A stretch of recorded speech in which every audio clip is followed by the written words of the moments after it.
سچے عامل کی تلاش کیسے کرنی ہے، جس طرح کہ علماء سو کا کسی کو آج تک پتہ نہیں چلا اور علماء حق ہیں سارے کے سارے، اسی طرح کبھی کسی کو نہیں پتہ چلے گا کہ جعلی عامل کون ہے اور اصلی عامل کون ہے. یہ بھی ایک جملہ ہی رہ گیا بس.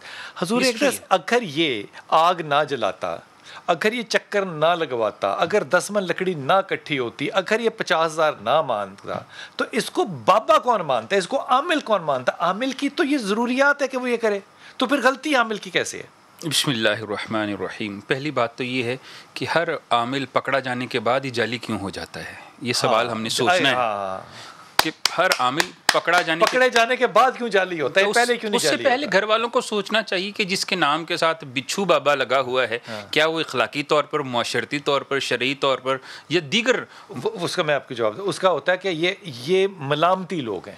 ٹھیک ہے، تو ملامتی جو ہیں وہ جس کے نام کے ساتھ کوئی ایسا مسٹریس نیم لگا ہوتا ہے، ہم سمجھتے ہیں وہ بہت کرنی والا بابا ہے. اب اگر دین کی طرف آئیں تو اگر اللہ کے نبی کی زندگی کی حیات طیبہ کو میں دیکھوں، میں نے عملیات کی ساری کتابیں پڑھی ہیں، شمس المعارف ابو العباس ابن بونی کو پڑھا، کمال الدین محلی کو پڑھا، اور پھر اس کے ساتھ ساتھ جو ہے وہ جلال الدین سیوطی کو پڑھا، شیخ گوالیار کو پڑھا. میں نے کسی طریقے پر کسی کتاب میں ایسا کوئی طریقہ نہیں پڑھا، ایسی صنف عملیات کی نہیں دیکھی جس میں کسی کو جلایا جائے جادو جنات کو ختم کرنے کے لیے.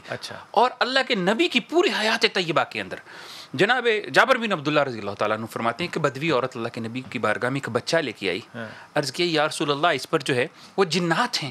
تو اللہ کے نبی نے صرف 2 الفاظ فرمائے، اسے پھونک ماری اور 2 الفاظ فرمائے کہ اخرج عدو اللہ انا رسول اللہ، کہ اللہ کے دشمن باہر نکل، میں اللہ کا دشمن ہوں. اور پھر فرمایا کہ میں اللہ کا رسول ہوں، اے اللہ کے دشمن باہر نکل. اور پھر فرمایا کہ یہ کبھی آئے گا نہیں اور اب یہ ہمیشہ کے لیے ٹھیک ہو گیا ہے. تو معاملہ یہ ہے کہ اللہ کے نبی کے میں نے 4-6 روایات مزید بھی پڑھی ہیں مختلف کتابوں کی، اللہ کے نبی نے کسی کو کسی جنات کے آسیب کے یا دیگر معاملات کے لیے کسی کو ٹچ تک بھی نہیں کیا سوائے پھونک مارنے کے. اور پھر اللہ کے نبی نے کسی کو مارا نہیں. جب اتنی بڑی ایگزامپل موجود ہے، اس کے باوجود عاملین اگر مارتے ہیں، جلاتے ہیں، کاٹتے ہیں، داغ لگاتے ہیں، تو اس کا مطلب یہ ہے کہ وہ شریعت کے بالکل برعکس کام کر رہے ہیں.